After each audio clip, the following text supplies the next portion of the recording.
be outdoors. Seems like it really is outdoors with a roof, right? Yeah, It's like a dome with a roof. I want to ask you about Ryan Watts. I followed Ohio State football for a long time. I don't think there's ever been a 6'3" corner that's actually played a lot of football. Looks like he's going to play a lot of football. I mean, Hey, Let's hope Marcus, so. guys, can we just get how hard behind is that to the say 8-yard line, please? Thank you. Yeah. You can actually play outside corner. First one that I've coached. You know, we've coached a lot of long kids. We love long players here. We love tall players, but they got to be able to change direction. They got to be able to play in space. And Ryan really does. Work really hard on it. Work really hard in the offseason on being in a good football position with a good knee bend. You know, being able to play tall. There's nothing. You know, he can't be short, and we don't want him to be. So he's going to play tall. And we worked really hard on what that looks like and what that feels like, and I'm excited for his season. Those three true freshman corners, you did a good job recruiting them, all highly Thanks. rated. How you saw Denzel in the spring, obviously, Yep. in the winter. But I know it's early. How are they looking so far? Very, very good. Very pleased.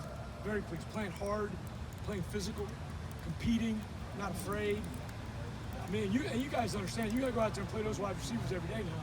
You got to be a dude, and they're showing up every day. It's exciting. I'm very happy with that. You need probably one of them, you think, or more in your to actually be in your rotation. Do you think? It's too early to say. To be very honest, it's too early. But I would expect them to be contributors to this football team, whether it's on special teams, whether it's in the secondary, somewhere, somehow, they're going to be on the field for the Buckeyes. Kerry, we only see a couple periods, but Cam made a couple PBUs out there in that mini field session early That on. wasn't bad. Pretty good, right? I thought so. Has he looked? I know Ryan said a pitch count early on. Has he looked like he's fully back to you? Yes. What does that mean for you? Well, it means everything. Cam was playing really well last year. People forget that. You know, he had a good camp. He's playing really well. He's going out there playing nickel, playing man-to-man in some tough situations, and he was playing really well. And so it was a heartbreaking injury for him. Worked hard to rehab it. Found himself in a good spot right now. We are going to be careful. We are going to be cautious. We should be. But at the same time, he's got to knock the rust off, and he's got to be ready to play. But he's fast. He's twitchy. You know, and he's going to go out there and compete. I imagine this is probably a combination of things, but he's played a lot before, so maybe he doesn't need a ton of reps, and he's coming back from injury. So is that going into the balance there? No, he needs a ton of reps. That just we all need a ton of reps, but we're going to be smart about it, and we have to because we can't show up, September 2nd with half the guys unless we can't help it. But if we can help it, we're going to help it. Everything we can, and he's got to do his part to take care of his body. For him specifically, coming off the kind of injury he did, like what was sort of crucial for him to get back physically? I think more than anything with an Achilles, and I'm not a doctor or a trainer, I just know that there's a mental block there because that's just one of those things where you explode and it snaps. And you didn't really do anything wrong. You didn't fail to stretch.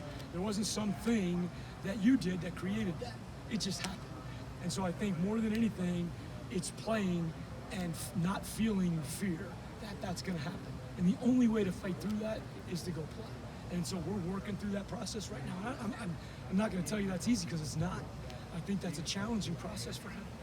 But I also think the more he does it and the more success he has, the more comfortable he'll feel. Do you view Cam as one of the guys who needs to lead that group along with Seven? Yeah, you know what?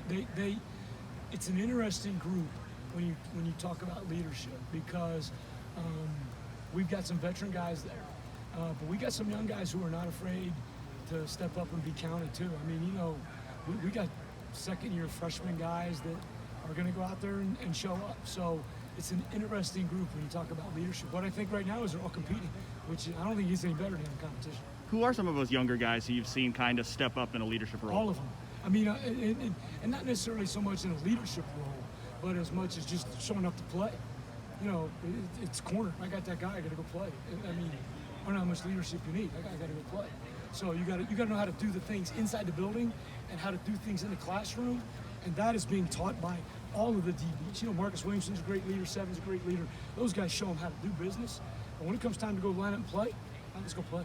Obviously, Cam's injury changed things last year. Ideally, do you want to have 3 guys rotating rather than just 2 guys playing all the snaps? 3, 4, 5. They can play. They're going to play. We're going to play fast, fresh players. And that's not just a corner. Fast, fresh players are going to play. That would be the objective. So a year ago, you were pretty upfront about, or going to last season, that the COVID and then Cam's injury, it kind of depleted the confidence that the people that you had that you were confident in. How much more confident are you just in the depth that you have at this time or going into the season? Today, 180 degrees. We got to get through camp. We got to get through camp. We got to get through camp healthy. You know, we got a lot of dings today. We got a lot of little things, you know, nothing for publication or nothing that anybody, little things, nagging things. We got to get over that. So, and we will. But the good news is, we'll truck guys out there, they play, and it's a much more comfortable feeling. Kerry, kind of abstract. How do you know if a guy loves football?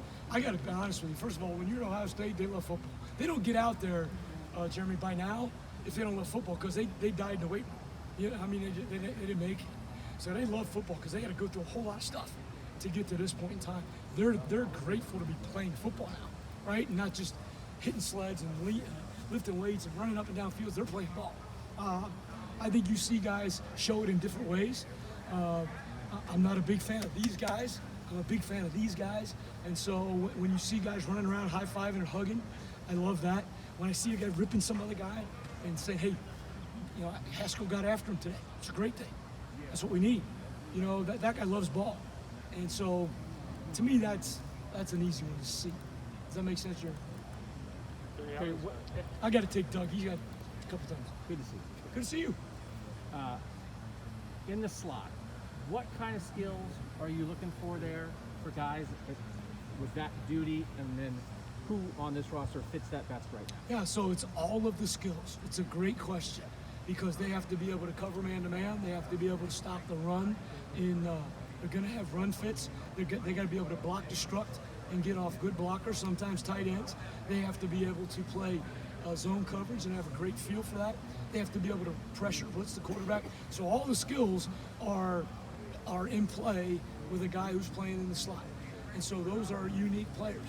And so those guys have to be trained to do those jobs, and they have to feel comfortable doing those jobs. Marcus did a great job playing there last year. Right now, Lathan Ransom is doing a great job as well. And then we got some young guys that are out there playing. Cam Martinez had a great spring. He's had a great summer. He was gold in the weight room, which was phenomenal. He's had a great fall camp so far, and so he is competing. And then young guy Jansen Dunn. So we got 4 guys that are playing in that spot right now. But the reality is, Doug, the 4 or 5 best defense backs going to be on the field now. So however we got to do that, and then we got to rotate them around. They all got to know all the jobs. They all got to know all the jobs so that we can do that and not be stuck with, what are we going to do? We can't play the defense because we don't have that guy. That makes sense? Somebody. Yeah, Kerry, which one of those jobs do you think Court Williams can do best? Which of those jobs? Somewhere in your 5, we're going to put 5 defensive backs out there. What does he do best? Well, Court, the thing that Court does first and foremost is Court Williams is the most diligent worker that I have been around anywhere, anytime, any place. The only guy that was like him was a kid named Logan Ryan at the Tennessee Titans. This kid is the first guy in the building every day. He's the last guy to leave. He's been living in a training room, rehabbing that knee. He watches film, he studies. Now he's got to go play. He had a year where he didn't play ball. And so it's not fair, Austin, for me to tell you exactly what he's great at yet, because we're working him back in. I mean, his ACL was October, right? So but man, I'm excited for him. I'm excited to coach a guy like that. You talk about leadership. Nobody has to wonder where Court is. He's in the training room. He's in the weight room. He's in the film room. That's where he is, every day, all day. Kerry, I remember when you first came back, we had a chance to interview you, I believe it was that February, right when you first came back, and you had just met Matt Barnes. I remember you saying how impressed you were with Matt Barnes. Yeah. What do you think of his promotion, working with him more now? Yep. You having more freedom, kind of just be the defensive coordinator? Yep. Obviously, you're still going to work with the corners. Just what are your thoughts on all I love Matt Barnes. I think Matt Barnes is a great coach. Matt Barnes is a technician. He coaches technique. He coaches it hard. He understands scheme, and he does a great job in that regard. He is a diligent, detail guy. He is my perfect partner in the back end because diligence and details are not always my strong suit, and he holds me accountable for that. I'm going to get them going, and they're going to go hard. He's going to make sure that every T is crossed, every I is dotted, and he's doing a phenomenal job. He prepares his meetings. I'm in all of them, and he is doing a great job preparing those kids in the back end. I'm very excited about the job that he's doing. So it frees you up a little bit, doesn't it? It does. It does. I love it. It does. I get to go down and watch Larry's guys sometimes, and I get to watch Larry coach. I mean, you have fun. Go watch Larry coach for a little bit. Go watch what those guys do in some drills, right? And watch Al. You know, Al's out there wearing his pad and they're hitting him and his head snapping back. I mean, I love watching those guys coach. That part is really cool, and I'm getting so much more connected with all of those guys in those other areas. You know, so yeah, it's a blessing to have Matt because it does allow me to do some other things. Terry, DeMario in the fall, your side of the ball now. What have you seen from him? What do you think his role could be? This is a great question because Matt had a great description of DeMario yesterday, and he told the DBs this. He said he's a piece of clay. He's a piece of clay. He just does everything the way we tell him to do it because he's never done it before. Whereas other guys, right, do things the way they want to do it because they've done it before. Not DeMario. So he is doing things exactly the way because he didn't know any better. And you love that about DeMario. And he's high energy. He's quick twitch. You know, I'm excited to watch him play. And he gets out there and he's a rep eater. He shows up every day. He's eating a bunch of reps and he's competing. And there's more than one occasion in the meeting room where Matt's pointing out, hey, this is the best of these techniques that we've had so far. This is the best, and it's DeMario. That's fantastic. It's always the second day of practice, so you can't always. Third, I think, but that's okay. Okay, I will. But How big a role could he have? I don't know. I mean, we got a month. He's gonna play. He's gonna play. So, you know, that's the great thing about where we are right now. We got guys that are competing, guys that are gonna play, and guys that are confidence givers right now, which I love about them. You feel confident that they go out in the field. You can call what you want and go play ball. Hey, Kerry, Josh Proctor, one of those guys? What confidence givers? Confidence giver. Love Josh Proctor. Best offseason he's ever had. I haven't been here for all of them, Tim, but he's had a great offseason. Great offseason in every area of his life. I'm excited for him. Josh can run and Josh can hit.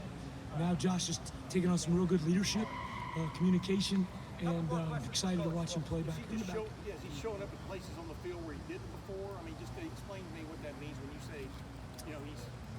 Yeah, I think what I would say to you is this: he's showing up consistently in places where he didn't before. In other words, flashes of greatness. Now we're getting consistent greatness, not flashes. Right? We can see it. You know, he's not there yet now. We get better all month long, but he's coming now. Hey, Kerry, Great question. When you're out on the recruiting trail, obviously some recruitments take longer than others and some can be a little shorter. Yep. What would go into maybe a recruitment being as I don't want to say easy, but as quickly as you offer a kid one day and then maybe within 20 days he's in the class? It's a great question. I think it depends on the player more than anything. I obviously believe that we have the greatest product to offer a young man and his family of anybody in the country, and I think that's an easy presentation to make. It's sometimes easier for them to see than other times. I would tell you that sometimes you just meet people and you have connections with them. You know, I think I knew the day that I met my wife, that was the one I wanted. It took me a long time to talk her into going out with me. She wasn't a 20-day recruit, but the ones that you feel that connection with, and they feel it too. You know, you get to the point, well, why wait? You know, we got a great product. You really like it here. Let's go forward. And some of them do. You know, and those are guys that don't look back. It's exciting. So when it does happen quickly like that, are there difficulties in making sure it sticks all the way until they got to? Here's what I think. In today's world, you better recruit guys every day. You better recruit guys on your team every day. You better recruit people every day, right? You better be positive and friendly and valuable to them in their life. You better be demonstrating to them that you're going to be able to make a change for them every day, whether they're on your team or somebody that committed to you 2 years ago.